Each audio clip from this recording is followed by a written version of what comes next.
Friends, welcome back my channel.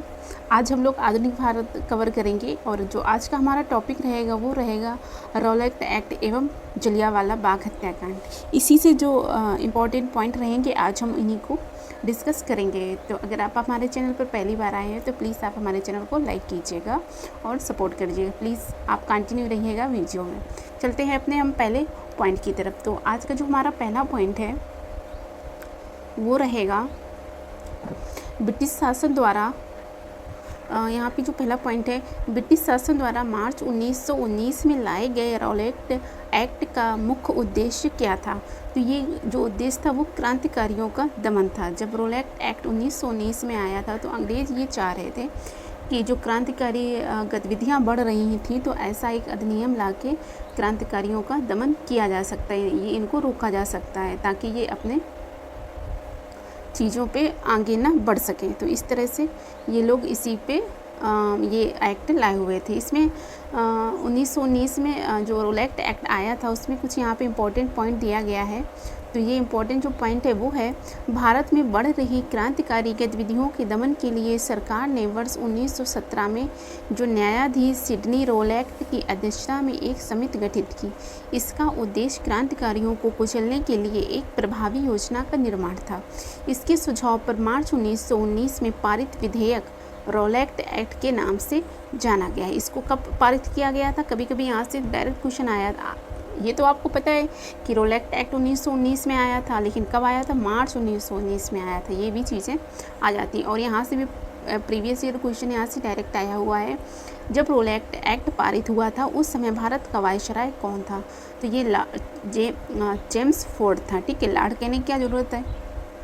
फिर चलते हैं नेक्स्ट टॉपिक की तरफ, नेक्स्ट पॉइंट की तरफ। यहाँ पे नेक्स्ट पॉइंट में दिया गया है, किस औपनिवेशिक कानून को बिना वकील, बिना दलील, बिना अपील, बिना दलील के नाम से जाना जाता है? तो ये रॉलेट एक्ट को ही जाना। ये बहुत बार क्वेश्चन इस तरह से आया है, प्रीवियस ईयर हर एग्ज़ाम में इस तरह से क्वेश्चन आया है।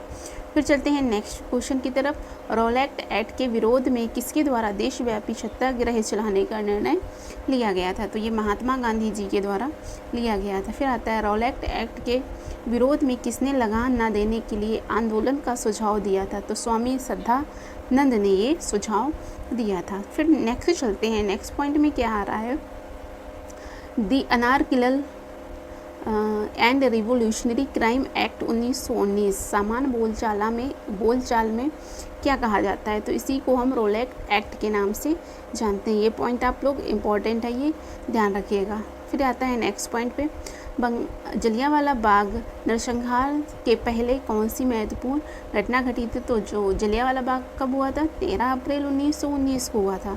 लेकिन इसके पहले रॉलेट एक्ट आ चुका था, ये मार्च 1919 में। फिर आता है, पंजाब में अमृतसर शहर की जलियांवाला बाग हत्याकांड कब हुआ था? तो ये यहाँ पे इसकी डेट दी गई है 13 अप्रैल 1919। तो ये तो बहुत ही यहाँ से जलियांवाला बाग हत्याकांड की डेट तो फिक्स है।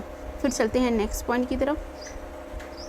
यहाँ पे देखो, यहाँ पे इसका जलियांवाला बाग हत्याकांड का मोस्ट इम्पॉर्टेंट पॉइंट यहाँ पे दिया गया है कि रॉलेट एक्ट सत्याग्रह के दौरान पंजाब के दो लोकप्रिय नेता डॉक्टर सैफुद्दीन किचलू और डॉक्टर सत्यपाल मलिक की गिरफ्तारी।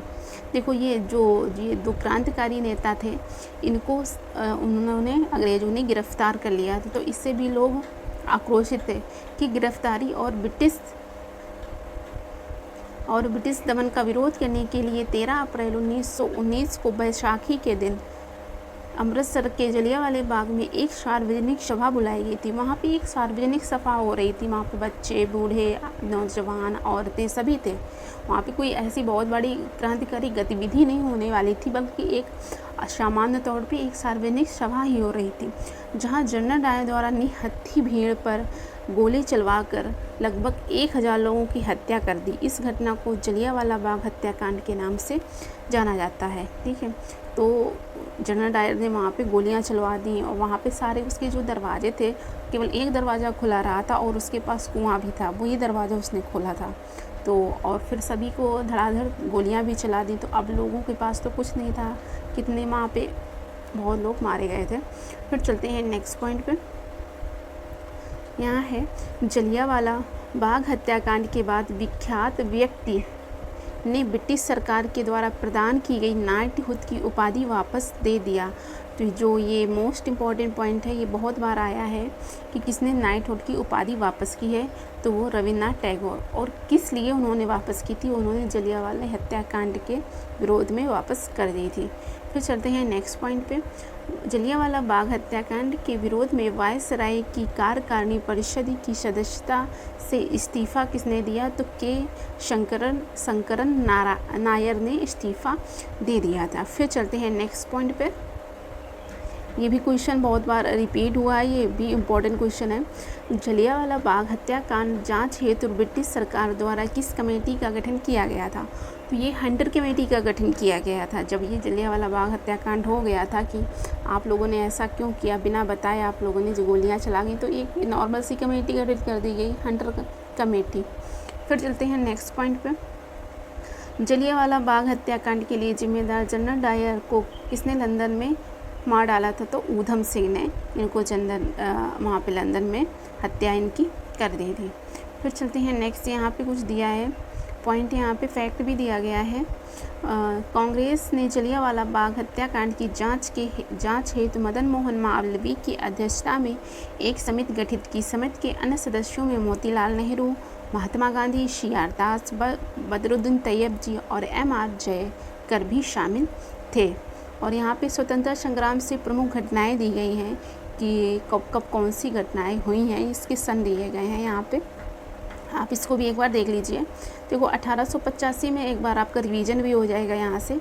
1885 में भारतीय राष्ट्रीय कांग्रेस की स्थापना हुई थी। ठीक है, ये मैंने आपको पहले ही पढ़ा दिया था कि भारतीय राष्ट्रीय कांग्रेस की स्थापना 1885 में कहाँ पे की गई थी, मुंबई में की गई थी। इसका जो पहला अधिवेशन हुआ था वो मुंबई में हुआ था और इसके जो प्रथम अध्यक्ष थे वो W.C. बनर्जी और इसकी जो स्थापना की थी वो A.O. होम ने की थी। और उस समय पे वायसराय कौन था, वो डफरिन था। तो आप लोग इसको एक बार रिवाइज कर लीजिएगा। फिर चलते हैं यहाँ अगले क्वेश्चन पे। अगले पॉइंट यहाँ पे 1905 का दिया। बंगाल विभाजन के फलस्वरूप प्रारंभ हुई स्वदेशी आंदोलनों के विभिन्न क्षेत्रों का प्रसार। देखो 1905 का तो आप लोगों को बंगाल विभाजन पता ही होगा। ये 16 अक्टूबर 1905 को बंगाल विभाजन प्रभावी हो गया था। फिर है 1906 में मुस्लिम लीग की स्थापना और 1906 में कांग्रेस का अधिवेशन भी हुआ था। सूरत अधिवेशन के नाम से जाना जाता है, जिसमें अध्यक्ष बने थे रासबिहारी घोष। फिर है 1919 में इंडियन काउंसिलिंग एक्ट या मार्ले मिंटो सुधार भी इसी के अंतर्गत आया था 1909 में। फिर है 1912 बंगाल विभाजन को रद्द कर दिया गया था और राजधानी जो कोलकाता थी वो दिल्ली बन गई थी। राजधानी कोलकाता से दिल्ली स्थानांतरित हो गई थी और 1912 में दिल्ली राजधानी बन गई थी। फिर चलते 1919 का इसमें दिया है गवर्नमेंट ऑफ इंडिया एक्ट, जिसके फलस्वरूप प्रथम विधानमंडल निर्वाचित हुआ था। तो जो 1909 का मार्ले मिंटो सुधार था, उसके फलस्वरूप प्रथम बार विधानमंडल को निर्वाचन हुआ था। ठीक है, फिर चलते हैं नेक्स्ट पॉइंट पे। यहाँ पे क्या दिया गया है 1929। ठीक है, यहाँ पे देखो 1929 में क्या हुआ है, भारतीय राष्ट्रीय कांग्रेस का स्वराज या पूर्ण स्वतंत्रता का आह्वान। एक्चुअली में जब ये 1929 का लाहौर अधिवेशन हुआ था, उसकी अध्यक्षता जो पंडित जवाहरलाल नेहरू ने की थी, तो उन्होंने प्रथम बार पूर्ण स्वराज की मांग की हुई थी लाहौर में। फिर चलते हैं 1935 का। ये जो 1935 का अधिनियम आया था, ये बहुत ही मोस्ट इम्पॉर्टेंट अधिनियम है, क्योंकि इसी के अंतर्गत हमारे जो संविधान के बहुत सारे अनुच्छेद आर्टिकल 1935 के अंतर्गत जोड़े गए। बहुत सारे प्रावधान हमारे संविधान में 1935 भारत सरकार अधिनियम के द्वारा जोड़े गए हैं। तो ये इसमें तो थोड़ा सा ही दिया है। गवर्नमेंट ऑफ इंडिया एक्ट द्वारा विधानमंडल की शक्तियों में विस्तार और निर्वाचन क्षेत्र में वृद्धि की गई। 1940 का जो ईस्वी में क्या हुआ था, मुस्लिम लीग द्वारा पाकिस्तान के निर्माण का आह्वान। फिर 1942 और 1946। देखो 1942 में भारतीय स्वतंत्रता के लिए समझौते की शर्तों को तय करने में और कैबिनेट मिशन असफल। ठीक है, 1946 में जब कैबिनेट मिशन आया तो वो असफल रहा था। फिर चलते हैं नेक्स्ट पॉइंट। यहाँ पे क्या दिया गया है 1947 में तो आप जानते हैं हमारा देश आज़ाद हो गया था। स्वतंत्रता प्राप्ति व भारत का विभाजन, पाकिस्तान की स्वतंत्रता, ये चीज़ें 1947 में हुई थी। यहाँ पे कुछ दिया गया है फैक्ट कि हंटर कमीशन की रिपोर्ट को गांधी जी ने पन्ने दर पन्ने निर्लज सरकारी लीपापोती की संज्ञा दी थी। तो जो हंटर कमीशन की रिपोर्ट जब आई थी तो गांधी जी ने उनसे बिल्कुल निर्लज्ज चीज़ बताई थी कि बस ये जो अंग्रेज़ हैं वो लीपापोती ही कर रहे हैं। हंटर कमीशन जो बना था जलियांवाला बाग हत्याकांड के विरोध में, जो पार्टी कमीशन बना था इसकी जांच करने के लिए, तो वो तो एक बस लीपापोती ही थी अंग्रेज़ों की, और कुछ नहीं था। तो आई होप इस तरह से आज का ये लेक्चर कंप्लीट होता है। अगर आपको ये लेक्चर अच्छा लगा हो तो आप ज़रूर एक लाइक कीजिएगा। तब तक के लिए पढ़ते रहिए, मुस्कुराते रहिए। Take care. जय हिंद।